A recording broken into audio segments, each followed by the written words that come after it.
Do Srixon have a premium golf ball? The price of them suggests that they don't, but they're the biggest golf ball manufacturer in the world. Surely they know how to make a ball that competes with the Pro V1, the TP5s, and the Chrome Softs. In today's video, I'm going to put 5 different Srixon golf balls up against the gold standard Pro V1 and just see where this price difference is coming from. Let's get into it.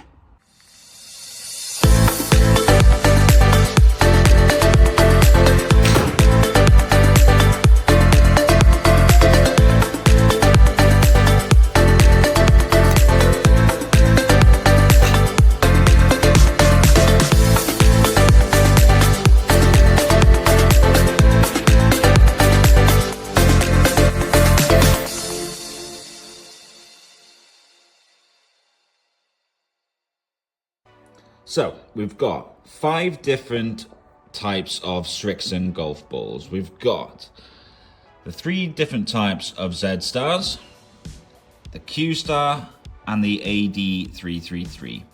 All priced very differently, but these should be the ones that compete with the famous Pro V1.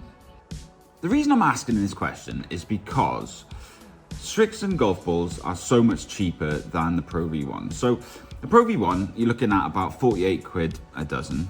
And then you've got the Srixon Z-Stars, which are the most expensive ball they make, at 36, 37 pound per dozen. So you're looking at 11, 12, 13 pound a dozen cheaper, depending on where you get them from. I mean, it's not a very premium price for what should be their best golf ball. The Q-Star is even cheaper at 30 quid. And then the Srixon AD333 is the cheapest good ball that they do at 20 quid a dozen. Are they cheaper because they're not as good? Or are they cheaper because Srixon are passing on savings down to us, the consumer? As a 10 handicap, I want a good golf ball. I can tell the difference between a bad golf ball and a good golf ball, but I still lose golf balls. And when you lose a Pro V1, it stings a little bit. When you see one flying out of bounds, knowing you're never gonna get it back, it's a bit of a heartbreaker. Maybe if I'm hitting a Z-Star, it might not hurt as much. Okay, so this test is gonna be pretty simple, okay? I'm gonna hit 4 different clubs. I'm gonna hit my 60 degree, my pitch and wedge, my 7-iron, and obviously the big stick. I'm going to be looking at the numbers generated from my launch monitor, Flight Scope Mevo Plus.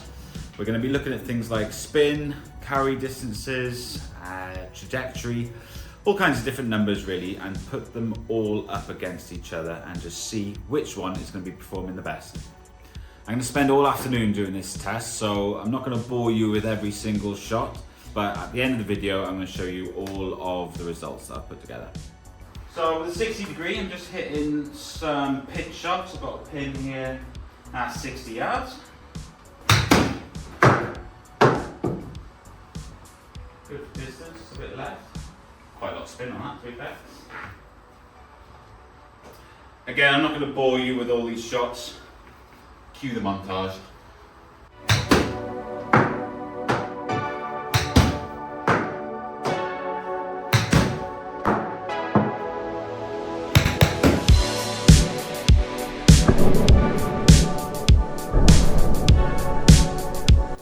Next up, pitch and wedge. I'm hitting some full shots to a 140-yard flag.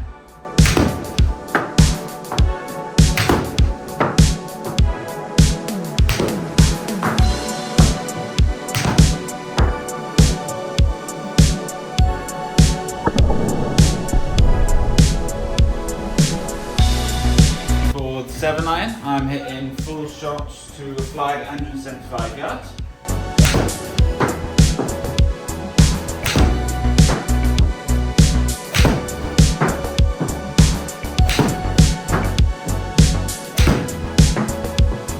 Finally, for the driver, we're just trying to hit it as far as we can.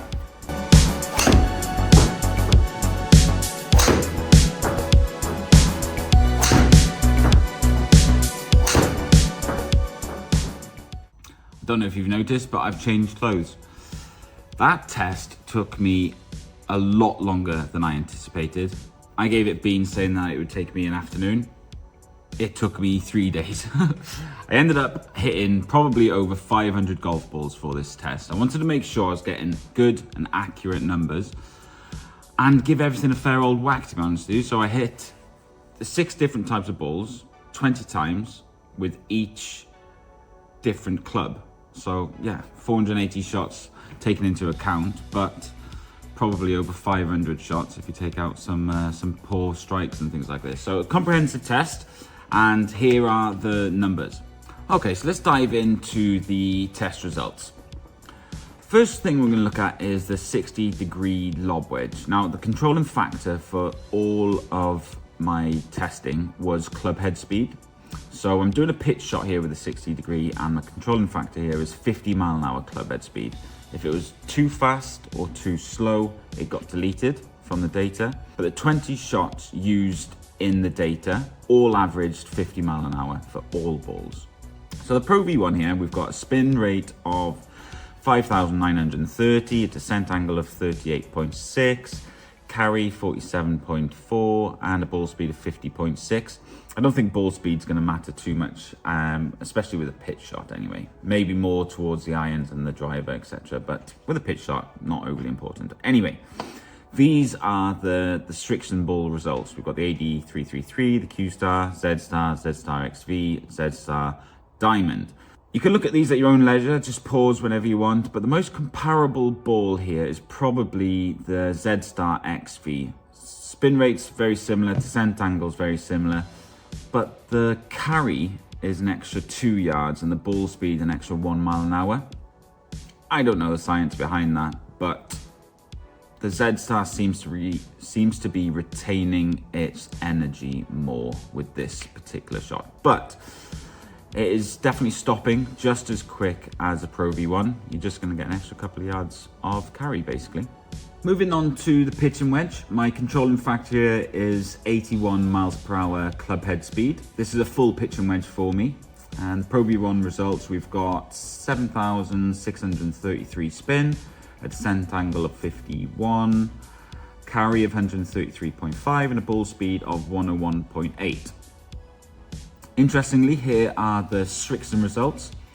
Again, pause at your own leisure just to have a look at the numbers in a bit more detail. The most comparable ball here is the Z-Star, the standard Z-Star. Spin rate's fairly similar, descent angle's fairly similar, carry and ball speed are higher. Again, I don't understand the inner workings of a golf ball, so I wouldn't be able to comment on why this is. I just know that it is. I've hit enough golf balls in this whole test really to know that I'm confident of these results. Srixons all seem to be flying further and flying faster.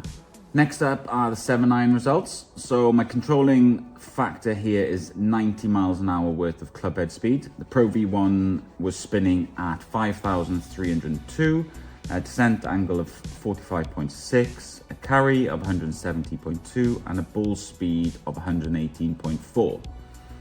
Now this is where the pack starts to spread out a little bit more. Obviously we're hitting the ball a bit harder, the ball's flying a bit further, so the information and the data collected starts to spread out a little bit. Here are the Srixon results. The most comparable ball here is probably the Z-Star Diamond. Spin rate's very similar, and the theme continues really with regards to carry and ball speed. All of the Srixon balls are carrying further and flying faster. The Z-Star Diamond in this example is descending at a steeper angle.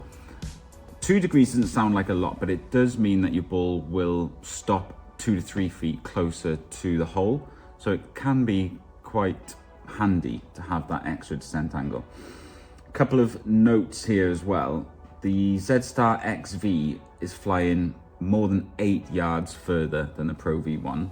Spin rate isn't wildly far off of the Pro V1, and the descent angle is higher again, more than 2 degrees steeper coming into the green. So yeah, interesting results. Again, the theme is continuing, carry and ball speed.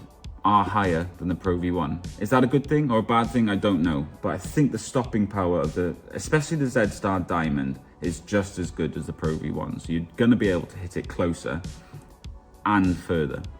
Finally, we're on to the driver. So the controlling club head speed here was 104 miles per hour.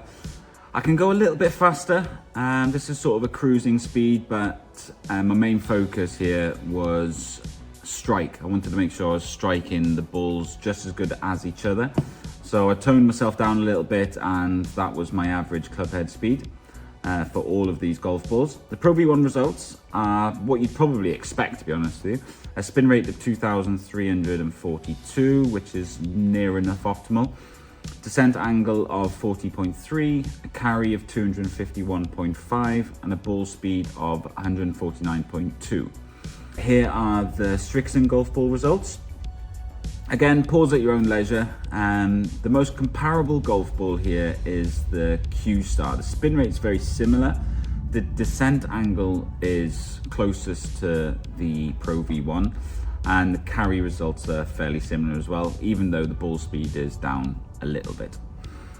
A couple of things to talk about here though with the other golf balls. So the Z-Star Diamond is spinning a lot more than the Pro V1. I think the Diamond is more aimed at better players than me. A better player would be able to control that spin a lot more than me. The descent angle is a lot higher with the Z-Star Diamond, probably because the spin rate is helping that ball sort of balloon into the air a little bit more. The AD333, the spin is way off, to be honest with you. It's probably too low. It's diving out of the air, so the descent angle of 37.5 is probably a good descent angle, but I haven't got the speed to be hitting that sort of golf ball. And because it's a two-piece golf ball, I think this is where it sort of starts to fall away from the quality of the other golf balls. But the all-round sort of winner for me with this club is probably the Z-Star XV. The spin rate is optimal. The descent angle is arguably a little bit high, but not overly damaging, I don't think. And the carry is 261.6, 10 yards further than the Pro V1. And the ball speed is higher at 151.8. So there you have it. That's the end of the test. To answer the question at the start of the video, do Srixon make a premium golf ball? Yes, obviously they do. The Z-Star is definitely a premium golf ball and very comparable to the Titleist Pro V1. They've got three very different golf balls there to suit any of your needs. A high spinning Diamond, a long flying XV, or an all-rounder in the Z-Star Standard. Why are these golf balls cheaper? I don't really know. I think it's probably down to marketing. Every golf advert you see is pretty much a Titleist Pro V1 advert. And this video was never about bashing the Pro V1. There's plenty of videos like that on YouTube if you want to go and watch them. The Pro V1 is by far the most popular golf ball on the market and on tour. But if you're a mid-handicapper, worried about losing performance by using a cheaper golf ball, don't. The Srixon Z-Star is a cheaper and perfectly good golf ball for us to be using. Thanks for taking the time to watch the video. Be sure to like and subscribe to the channel to see more content like this. If you do want to see more of the data, I've got all the data saved, more numbers to include in the data. If you want to see it, just let me know in the comments and I'll get that over to you. But for now, thanks for watching and see you again soon.